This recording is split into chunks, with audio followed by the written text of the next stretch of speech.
Look, let's be honest, no one wants to hear about the global market. It's like finding out your aunt's crochet group is starting a podcast. You know it exists, you just desperately hope it doesn't directly impact your life. But unfortunately, the global market is a bit like gravity. Ignoring it won't stop it from affecting you. And right now, things are, well, picture a chimpanzee trying to juggle chainsaws while riding a unicycle on a tightrope.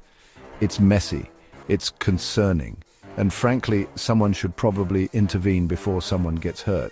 In recent times, the global market has been experiencing a period of heightened concern and uncertainty. Several factors have contributed to this sentiment, leading to a cautious outlook among investors and businesses alike. We're talking economic headwinds strong enough to blow the toupee off a Wall Street banker, geopolitical tensions that make a Thanksgiving dinner with your extended family seem like a relaxing day at the beach, and enough technological disruption to make your head spin faster than a fidget spinner in a tornado. So, buckle up, because we're about to break down the top 5 reasons why the global market is currently feeling a little more existential dread and a little less carefree summer vacation.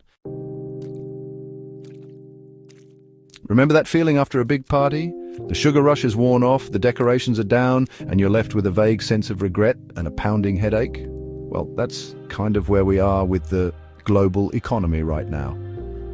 Several major economies, including the United States and China, are showing signs of slowing growth. It's like watching a marathon runner hit mile 20 and suddenly remember they forgot to train. They're still going, but the pace is off, the enthusiasm has waned, and you can practically see the existential dread setting in. This slowdown can impact everything from global trade and investment to consumer spending. It's a ripple effect. And unfortunately, those ripples tend to reach the shores of your bank account eventually. Remember when you could buy a decent cup of coffee and a pastry for under $5? Yeah, me neither. That's inflation for you, quietly chipping away at your purchasing power like a termite colony slowly dismantling your house. Central banks around the world are basically in a constant game of whack-a-mole, trying to control inflation without completely crushing economic growth. It's a delicate balancing act, kind of like trying to walk a tightrope while carrying a stack of plates and being heckled by pigeons. Higher inflation can erode your savings, make borrowing money feel like taking out a second mortgage on your future, and generally make businesses and consumers feel about as confident as a deer in headlights. Chapter 3.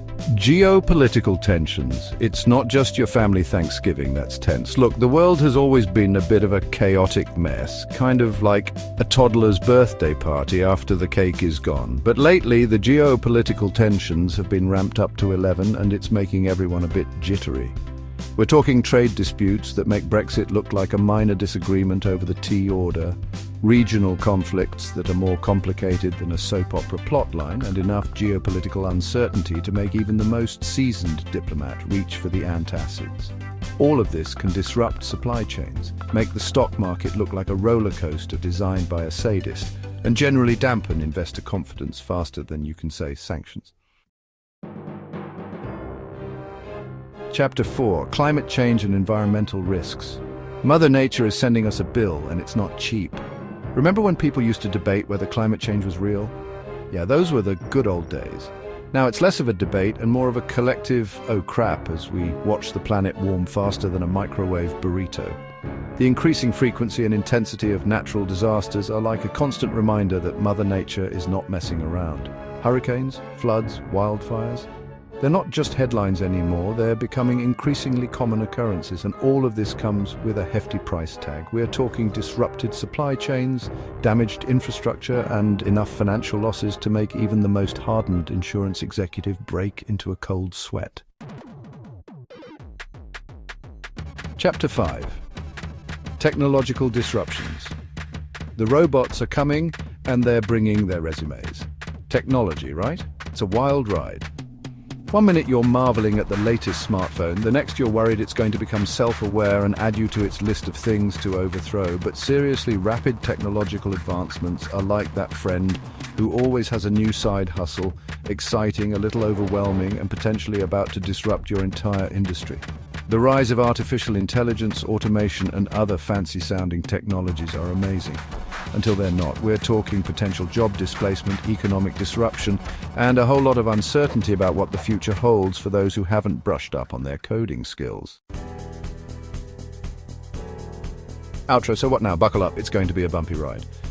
Look, I'm not going to sugarcoat it. The global market is currently facing more challenges than a one-legged man in a kicking competition. These factors, taken together, create a complex and uncertain environment for businesses and investors alike.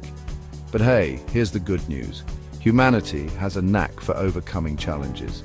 We're a resourceful bunch, and with a bit of luck, a lot of hard work, and maybe a few strong cocktails, we'll navigate these choppy waters and come out the other side.